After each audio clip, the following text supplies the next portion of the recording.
అందరూ నమస్కారం. నేను మీ కిరణ్ రాయల్, జనసేన పార్టీ. ఈరోజు ఈ వీడియో క్లుప్తంగా ఒక 2 నిమిషాల్లో అర్థమయ్యేలాగా వైసీపీ సోషల్ మీడియా పేటీఎం గాల కోసం ఈ వీడియో చేస్తున్నా. ఖచ్చితంగా 2 నిమిషాలు వినండి రా బాబు. ఖచ్చితంగా వింటారు. మీరు వింటారు సంగతి నాకు తెలుసు కాబట్టి మీకోసం వీడియో చేస్తున్నా. మీకు విషయం చెప్పాలి. గత 2 రోజులుగా మీరు నా మీద సోషల్ మీడియాలో నా మీద ప్రతి పోస్టులకి మీకు ఈ విషయం ఖచ్చితంగా చెప్పాలి. మీకు అర్థమవుతుందని కూడా తెలుసు.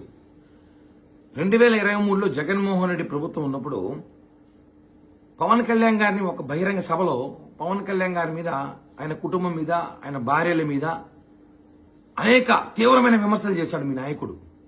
అప్పుడు జగన్మోహన్ రెడ్డిని వ్యక్తిగతంగా నేను కూడా విమర్శించా. 2023 అంటే మీ ప్రభుత్వమే, మీ జగనన్న ప్రభుత్వంలోనే విమర్శించినప్పుడు అప్పుడు నా మీద కొంతమంది పేటీఎం గాలు పంపించి కొన్ని పోలీస్ స్టేషన్లో కేసులు పెట్టారు నా మీద. నేను బెయిల్ తీసుకున్నా. అయిపోయింది. ఆ విషయాన్ని నేను మొన్న లేటెస్ట్ గా ఒక ఇంటర్వ్యూలో ఈ విషయాన్ని గుర్తు చేశా. గతంలో జగన్మోహన్ రెడ్డిని నేను విమర్శించినప్పుడు నా మీద కేసులు పెట్టినారు. అప్పుడే భయపడలా నేను. ఇప్పుడు ఎందుకు భయపడతాను ఈ వైసీపీ పేటీఎం గాలకి, వైసీపీ నాయకుల కంటే? దాన్ని మీకు ఒక సినిమా ఉంటుంది నితిన్ది. అందులో మా మాజీ మంత్రి శివప్రసాద్ డైలాగ్ ఉంది. నేను కొట్టినాయనంటే నేను కొట్లా అంటాడు ఆయన. ఊరంతా ప్రచారం చేసుకున్నాడు. మరి మీరు కూడా నేను ఇచ్చిన ఒక ఇంటర్వ్యూలో ఒక డైలాగ్ మీరు కట్ చేసి పాపం జగన్మోహన్ రెడ్డి కుటుంబాన్ని విమర్శించే సంగతి ప్రపంచానికి మీరే తెలియజేశారు. అది మీ అమాయకత్వం. నేను చెప్పిన ఒక ఇంటర్వ్యూలో ప్రపంచానికి తెలియజేశారు. జగన్మోహన్ రెడ్డి విమర్శించింది ప్రపంచానికి తెలియజేసిన అమాయకత్వం మీరా. మీరంతా తెక్కలోళ్ళు పేటీఎం గారు కాకపోతే ఒరే విషయం తీసుకోండి. వైసీపీ పేటీఎంస్ సొంత చెల్లి షర్మిల అనే రాజశేఖర రెడ్డికి పొట్లని ప్రచారం చేసిన వైసీపీ సోషల్ మీడియా మీరు. జగన్మోహన్ రెడ్డి అనుచరులు షర్మిల అని రాజశేఖర రెడ్డికి పొట్లేదని చెప్పిన జగన్మోహన్ రెడ్డికి పనిచేస్తున్న పేటీఎం పాలేరుగాలు మీరు కూడా మాట్లాడతారు. నేను మా నాయకుడు దాకా వద్దులేరా, నా ఊరికి ఎత్తుకుంటా. నేను తిరుపతి కాన్స్టిట్యున్సీలో ఉంటా. ఇక్కడ కొంతమంది సులభ కాంప్లెక్స్ లో పనిచేసే వాళ్ళని పిలుచుకొచ్చి 500 రూపాయలు 1000 రూపాయలు డబ్బులు ఇచ్చి నా మీద కామెంట్లు పెట్టిస్తారు. నా కులం మీద, నా పుట్టుక మీద, మా తండ్రి తల్లుల మీద మాట్లాడిచ్చారు. అప్పుడు నేను ఎవరు మాట్లాడతాను? ఆ సులభ కాంప్లెక్స్ లో పనిచేసే వాళ్ళు మాట్లాడరు. రోయ్, నాకు అవసరం లేదు. నేను జగన్ మీదే మాట్లాడతా.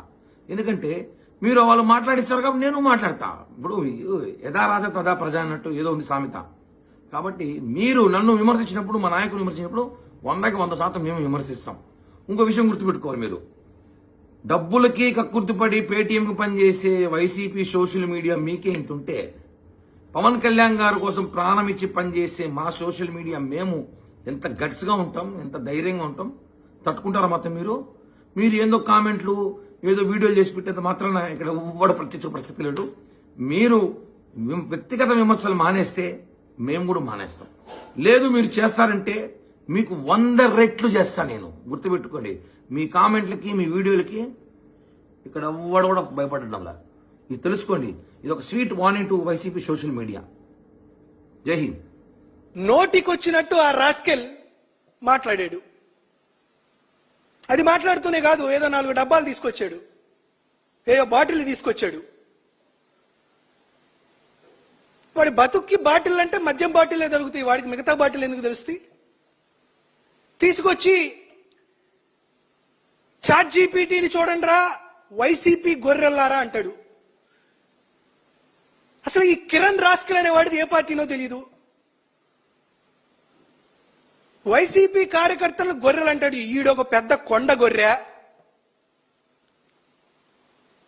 వీడి క్యారెక్టర్ ఏంది, వీడి క్యాలిబర్ ఏంది, వీడి కథ ఏంది, వీడి కథామేషి ఏంది అనేది ఆంధ్రప్రదేశ్ రాష్ట్రంలో ఉన్నటువంటి ప్రతి ఒక్కరికి తెలుసు. మా దౌర్భాగ్యం ఏంటంటే ఆఖరికి వాడు కూడా మా పైన విమర్శలు చేస్తుంటే మేము స్పందించాల్సి వస్తుంది.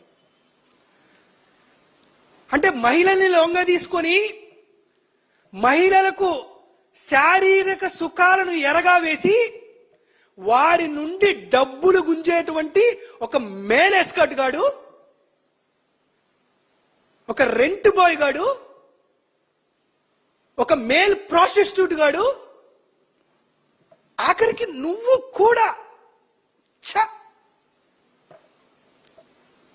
మా మాజీ మంత్రి పైన, మా పైన, నా పైన విమర్శలు చేసేటువంటి స్థాయి అనేది. మా దౌర్భాగ్యం నీలాంటి వాడు మాట్లాడితే దానికి మేము తిరిగి సమాధానం చెప్పాల్సి వస్తుంది. అరే చాట్ జీపీటీకి ఛార్జ్ షీట్కి నీకు అసలు తేడా తెలుసా, వ్యత్యాసం తెలుసా? నువ్వెక్కడో వానాకాలం చదువుకున్నటువంటి తెంపరగాడివి. నీ తెంపరతనానికి ఈ చాట్ జీపీటీ దొరికింది. ఆ బొచ్చు పైన బోడిగుండు పైన బొచ్చు నిలిపిస్తానని చెప్పే ఆ బిఆర్ నాయుడు గారు దొరికారు. మిడ్ నైట్ మసాలాల పేరుతో ఒక వార్తా ఛానల్ని నడిపినటువంటి ఆ సాంబశివరావు లాంటి వారి స్నేహం దొరికింది. ఇంకా నీకు అడ్డు అదుపు లేకుండా మాట్లాడుతున్నావు. అసలు చాట్ జీపీటీ ప్రామాణికమైతే ఛార్జ్ షీట్లు ఎందుకు, పోలీసులు ఎందుకు, దర్యాప్తు సంస్థలు ఎందుకు, కోర్టులు ఎందుకు, జడ్జిలు ఎందుకు?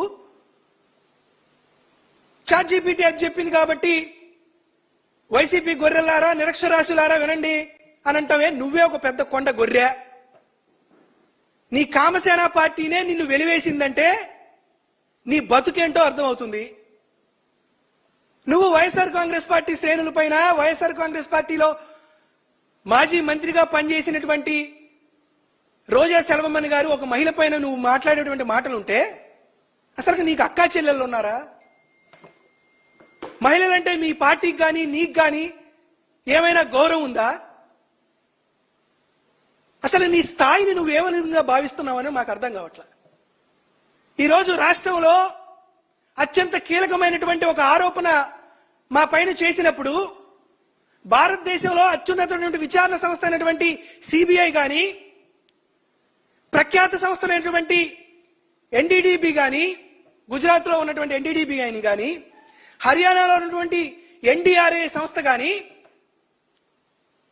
తిరుమల తిరుపతి దేవస్థానం తయారు చేసేటువంటి లడ్డూ ప్రసాదంలో వాడిన కొవ్వులో జంతువుల కొవ్వు ఎట్టి పరిస్థితుల్లోనూ కలవలేదు అని క్లియర్ కట్ గా ఒక రిపోర్ట్ ఇచ్చినటువంటి నేపథ్యంలో మీకు, మీ చంద్రబాబు నాయుడు గారికి, మీ బిఆర్ నాయుడు గారికి, నీ అడుగులకు మడుగులొత్తేటువంటి సాంబశివరావుకి, మూర్తికి మైండ్ పనిచేయక నీలాంటి కొండగొర్రెల్ని మీడియా ముందుకు పంపించి సమాజంలోనూ లేదా ఒక రాష్ట్రంలోనూ గౌరవ మర్యాదలు ఉన్నటువంటి మాలాంటి వారిపైన విమర్శలు చేపిస్తున్నారే. ఇటువంటి విమర్శలు చేయడం నీలాంటి రాస్కెల్ గాలకు మాత్రమే వల్ల అవుతుంది, మాలాంటి వారికి అవ్వదు. ఎందుకు నా పైన ఏమన్నావు? నాగార్జున యాదవ్ కాదు వేదవా అన్నావు. అసలు నీకు కొవ్వు పందికి వారు పట్టినట్టు పట్టింది. ఒక యాదవ సామాజిక వర్గానికి సంబంధించినటువంటి పేరు మార్చేటువంటి కార్యక్రమం కూడా నువ్వు చేస్తున్నావంటే నీ కొవ్వు ఎట్టబట్టిందో ఒకసారి అర్థం చేసుకో. తిరుపతిలో ఉన్నటువంటి మా యాదవ సోదరులకో, బీసీ సోదరులకో చెబితే నీ బతుకు తిరుపతి బస్టాండ్ దగ్గర కుక్క బతుకవుతుంది. కానీ ఎందుకు అక్కలాంటి మాటలు మాట్లాడతారో అర్థం కాదు. పైగా నాగార్జున యాదవ్ మగాడు కాదు ఆడింగులోడు అంటావు. మాలాంటి వాళ్ళు ఏం మాట్లాడాలి? మీ మాతృమూర్తి గురించో, మీ శ్రీమతి గురించో, లేదా మీ అక్క, మీ చెల్లెల గురించో మాట్లాడాలా. మమ్మల్ని మగోడు కాదు ఆడింగులోడు అని అంటే మా పల్నాడు ప్రాంతంలో అంతే మాట్లాడతాం.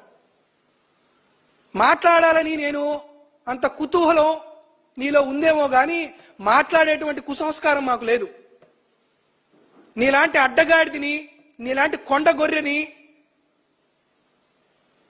పాపం ఎందుకో మీ తల్లిదండ్రులు ఎందుకు గన్నారో పాపం వారిని తిట్టించాలని అలాంటి వాడి చేత అని నువ్వేదో కంకణం కట్టుకొని ఉన్నావు.